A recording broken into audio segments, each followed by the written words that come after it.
Mana hari ini boleh kasih salam. Assalamualaikum. Assalamualaikum. Jangan lupa subscribe. Ini calon suaminya suruh masuk. Nurul. Pacaran. Iya. Baru setahunan. Pacaran setahun. Udah klop saling mencintai gitu ya. Alhamdulillah. Wih, bengkak ya? Hah? Kayak bengkak ya? Oh iya. Memang seperti itu. Oh. Bentar aja. Dia tuh maunya sampai disuntik juga. Dia maunya. Tapi kita petugasnya nggak mau. Oke, teman-teman, ini konseling ya. Kita standarnya menggunakan lembar balik konseling KB, konseling ini. Nah ini aku izin. Kayak kacamata ya. Jadi pasangan suami istri itu berhak ya memutuskan kapan mempunyai anak. Dan sebelum kesini kita ngobrolin dulu. Nah ini pernikahan. Pernikahan itu akad atau janji yang diucapkan atas nama Tuhan yang merupakan awal dari kesepakatan. Udah sepakat kan menikah kan? Iya. Untuk memberikan ketenangan dan mengembangkan hubungan atas dasar saling cinta ya, sakinah mawaddah, dan setiap pasangan itu berhak memutuskan kapan mempunyai anak dan jumlahnya berapa. Mau anak berapa, Pak? Yang banyak. Yang banyak. Yang banyak. Buat klub bola. Kesebelasan berarti. boleh berniat seperti itu, tapi ingat ya, harus diingat usianya kalau sudah 35 tahun diperhatikan, dihindari untuk kehamilan. Terus jaraknya jangan mentang-mentang sebelasan. Jaraknya jangan kurang dari 2 tahun ya. Terus sebenarnya sarannya tidak boleh lebih dari 4. Karena kalau lebih dari 4 tempat menanamkan tembuninya itu kan udah penuh. Jadi proses melahirkannya itu biasanya ada resiko perdarahan. Nggak jadi kesebelasan ya. 2 anak lebih baik. Oh, janda campuran. Wah, campuran bahaya. Nah, terus ini soal obat-obatan ya, berhak mendapatkan informasi. Soal penyakit seksual juga berhak mendapatkan informasi. Terus pelayanan kesehatan reproduksi masa nifas juga perlu. Nah, persiapan pranikah ini tadi pemeriksaan lab sudah dilakukan semua. Terus menjaga kebersihan organ kewanitaan baik laki-laki maupun perempuan. Kalau misalnya habis buang air kecil atau buang air besar, dibersihkan dulu, dilap pakai handuk baru menggunakan celana dalam untuk menghindari kelembapan. Iya. Nah, suntik tete tadi yang udah kita lakukan ini tadi. Terus tindak kekerasan baik laki-laki maupun perempuan itu bisa terjadi ya. Sering lihat ya perempuan. Nah, itu kalau terjadi yang seperti itu sebaiknya segera lapor ya. Terus kekerasan itu bukan hanya sekedar menendang, memukul, tapi ada juga kekerasan psikologis ya. Biasanya kekerasan ini seperti kayak melontarkan kata-kata yang tidak mengenakan, kayak gitu ya. Solusinya ya segera lapor ke petugas. Terus untuk ketidaksetaraan gender ini saya lewatkan karena udah ada ya, organ reproduksi perempuan juga sudah ada waktu sekolah ya. Iya. Ini juga lewat. Soalnya aku janji 10 menit aja. Nanti bapaknya pusing kalau lebih dari 10 menit. Nah, terus ada KB. Kenapa saya tawarkan KB di sini, kasih informasi soal KB? Karena nanti kalau melahirkan itu Pak, kan tadi kalau ngelihat kesehatan ibunya 2 tahun lagi baru hamil. Jadi harus pakai KB. Ngelihat kesehatan anaknya 3 tahun baru hamil. Kondisi psikologi si kakak terima adik ya, itu jadi makanya itu pentingnya nanti ber-KB. Jangan senggama terputus. Kalau senggama terputus tuh ada resiko itu kececer. Karena maaf, itu kan pas enak-enaknya ya. Kalau bagi laki-laki terus disuruh cabut, nanti takutnya nggak kuat, itu kececer. Tete karena gitu. Gitu. Sudah tete Mbak? Sudah. Nanti ke gigi ya. Iya. Gigi Terus KB apa aja? Ada pil. Tadi senggama terputus nggak kita sarankan, ada pil, ada suntik, ada implan ditaruh di bawah lengan kulit sini. Itu karena obat bahan dasarnya sama, jadi efek sampingnya kurang lebih agak mengganggu hormon, agak meningkatkan berat badan, ada risiko tapi nggak semuanya mengalami itu. Ada juga malas berhubungan, tapi kalau sudah ke arah situ saya sarankan ganti menggunakan IUD. KB yang paling bagus adalah IUD, diletakkannya di rahim. Ya itu nanti penjelasan detailnya kalau ibu sudah hamil. Iya. Proses hamil, nah ini tanda-tanda kehamilan pasti adanya positif ya. Terus nggak dapat menstruasi, ada mual, kadang-kadang mengidam ya. Nah, terus cara menghitungnya nanti kalau sudah hamil. Nanti kalau misalnya ini standar apa namanya, kalau udah hamil harus periksa karena harus mendapatkan 10 standar layanan kehamilan. Iya. Terus kita pesen.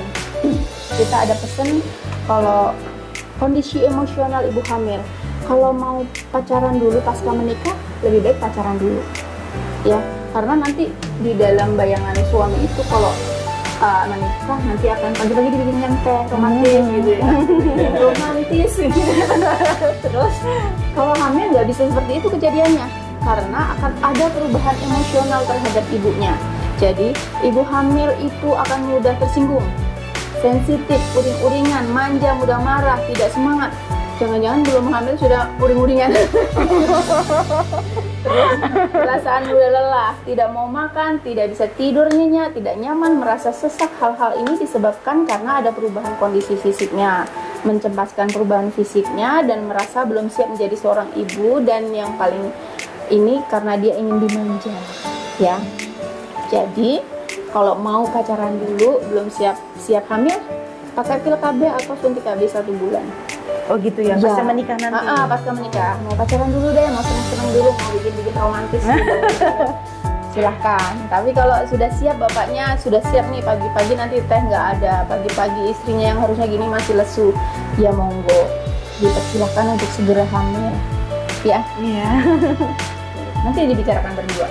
Nanti kalau sudah diputuskan, oh Bu saya mau KB dulu, pakai KB juga aman kok, nanti bisa cepet hamil ya. Relaksasi ibu hamil, terus program perencanaan persalinan, ini nanti akan dapat buku pink yang nanti buku pinknya itu didapatkan kalau hamil. Dan itu wajib untuk ibu hamil, nanti dipakai sampai anaknya umur 5 tahun dan untuk daftar anak sekolah. Persalinannya harus ditolong oleh petugas kesehatan ya. Terus perawatan pasca persalinan, ini informasinya nanti setelah hamil, inisiasi menyusui dini, tidak ada ASI yang lebih baik, tidak ada minuman buat bayi yang lebih baik daripada ASI. Jadi bapaknya harus dukung ASI saja ya. Nah, ini manfaatnya ASI banyak. Nanti kita dapat informasi setelah hamil. Nah, ini aku harus sampaikan ya teman-teman, ini infeksi menular seksual. Ini pasangannya tuh harus tahu ada tanda-tandanya ini. Tanda-tandanya itu biasanya kalau laki-laki keluar nanah. Nah, terus sering ada kalau nggak ada gejala sih tapi sering keluar nanah. Terus ini jenis kencing nanah ya atau gonorrea, terus sifilis, ada luka koreng yang bentuknya seperti ini ya, lonjong, kenyal gitu, terus herpes genitalis. Nah, semua ini pencegahannya setia pada pasangan, tidak berganti-ganti pasangan ya. Semuanya adalah setia kepada pasangan ya. Terus yang herpes genitalis ini dari sifilis sama gonorrea ini bisa sembuh, tapi kalau herpes genitalis ini nggak bisa sembuh. Dia nanti kalau stres bisa kambuh, kalau kecapean bisa kambuh. Nah, bukan hanya menular kepada pasangan, tapi juga bisa menular kepada si bayi. Nanti bayinya matanya kemerahan, terus ada keluar nanah dan lain-lain. Terus kulitnya juga agak rusak yang kayak jenis acuminata ini ya. Ini ngebut sedikit nih, harus 10 menit. Infeksi saluran reproduksi, ini pentingnya jaga kebersihan ya Mbak yang kita ceritakan tadi.